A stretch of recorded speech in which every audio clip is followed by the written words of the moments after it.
Well, thank you so much for joining us today on Take 10.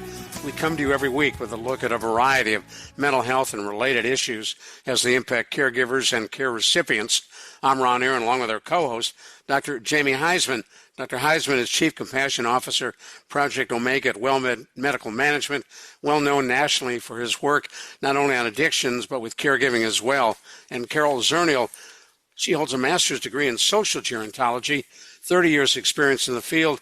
Carol is co-chair of the RAISE Family Caregiving Advisory Council and executive director of the WellMed Charitable Foundation. And Carol, the other day I sent you and Dr. Jamie an article I had found on something called Disenfranchised, talking about disenfranchised, grieving and disenfranchised, all kinds of stuff with grief. You've got a story that fits right in. Yeah, thank you, Ron. Well, the article you sent talked about, somebody like an aunt who died, and the cousin who was executor of the estate didn't tell everybody that the aunt had died. And so this was someone who was close to their aunt, didn't find out about it, and was devastated to learn it later. And it reminded me of an experience I had where I had an aunt that actually committed suicide. And my family was protecting me, and so they didn't tell me. But when I ran into my cousins and asked, "How's your mom?" they were stunned that I didn't know their mom had committed suicide. And so this is years later, I feel terrible about being so out of touch. But Jamie, both myself and the person in this article, we got hit with something so unexpected that triggered this grief in us. And is that a different kind of grief? Is disenfranchised grief what they called it? Is that different?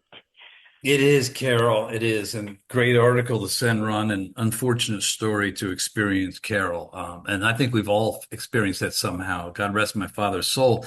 I'm still his son, and there was a lot of relationships that he had that were complicated, and with my cousins and his sisters, and somehow or another, I wasn't able to hear about a lot of losses that occurred as well. And back then, as a human being, not as a psychologist, I need to understand as well what disenfranchised grief was all about. And it literally is it's a different type of grief that you're talking about here. It's actually kind of separate from complicated grief, anticipatory grief, all the different griefs that we can think of. It's just like the name says, okay, disenfranchised means that you're depriving somebody of their right or their privilege. In this case, their privilege to grieve the loss. You're depriving them. And so there's so many complicated human emotions that go into a family, especially the one you just described, Carol, where your own, obviously, where suicide is looked at with shame and stigma. Mental health is looked at with shame and stigma. Some people haven't gotten therapy for their own issues, so they're not totally self-aware. Now you've got a stew of social determinants of health, shame and stigma, guilt and shame, all mixed into one. And then what happens is precisely maybe some inadvertent consequence, maybe unintended consequence, is that nobody told you about the loss of your aunt. And that literally of itself, they deprived you in some way of your right to grieve because of all these other sort of factors that I just said that fit into the stew. Do you think there was an oversight, Carol, or did they not want you to know?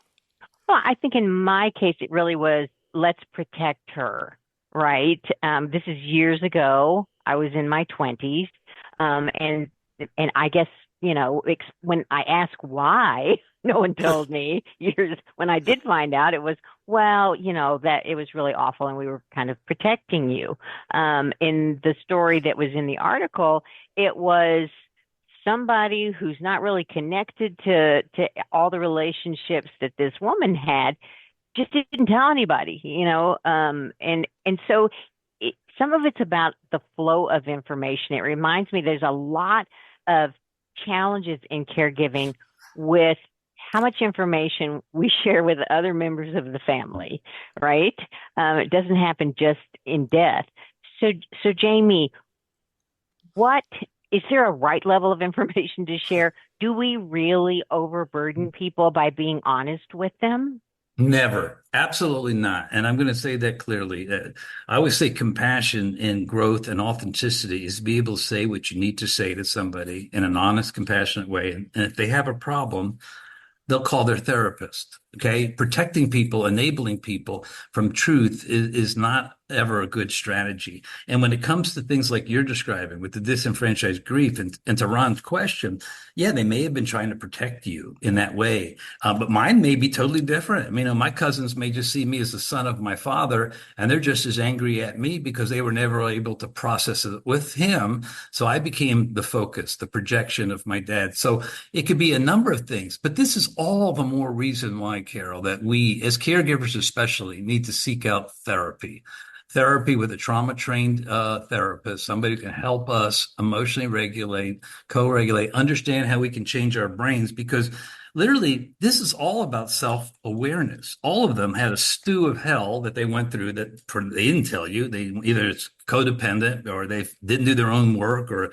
they wanted to protect you, and you're an adult. You're a fabulous, brilliant, self-aware woman who they could have told anything to, and yet they stopped because of their own stuff. And I say stuff because everybody needs therapy. Everybody needs a safe place to process why they can't be self-aware. Nobody needs to protect an adult like you from the real life issues that are going about as adult. And our first step in Tar-Anon is called radical acceptance, which is accepting the moment without judgment. And there's too few self-aware people who do that. Hold that thought. We'll come right back to you. If you just joined us, you're listening to Take 10. I'm Ron Aaron, along with our co-host, Carol Zernial, and Dr. Jamie Huysman. And Dr. Jamie, when it comes to sharing information, Carol asked you, can you overburden? You said no. But not a lot of people like sharing everything. No, but that's the issue. You see, I always say, Ron, you're not necessarily in our clinics, but you certainly are a family member of WellMed. So it won't come to you as a surprise when I look at our leaders and I say, your vulnerability is your superpower with your employees. Your vulnerability in being able to say, I'm taking care of myself. I'm just a human being, not a human doing. And I value all of you creates psychological safety. So it's our own stuff that says we don't like to share. And why is that? Because we don't really have a plan for our own lives. We're not looking in the mirror and doing our own work. When people ask me at Human Resources, should I hire this person if they are in recovery for alcoholism? I go, hell yes. They go, why? I said, because in crisis, they're going to know what to do. They're going to resort back to a program of recovery.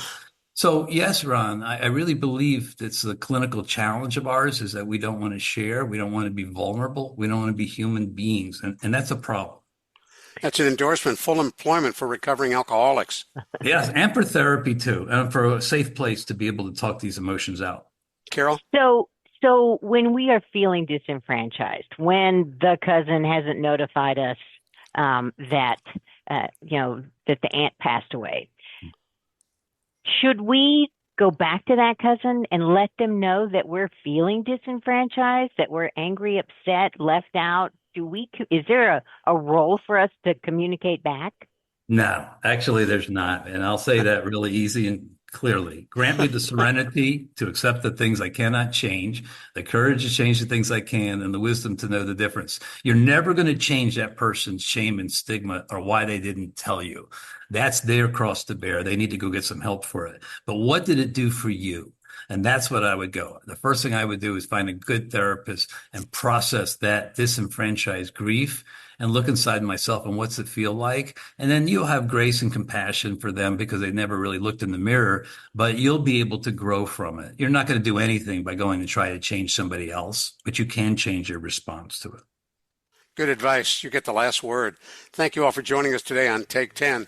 For Carol Zernial and Dr. Jamie Huysman, I'm Ron Aaron. We'll talk with you again on the next Take 10.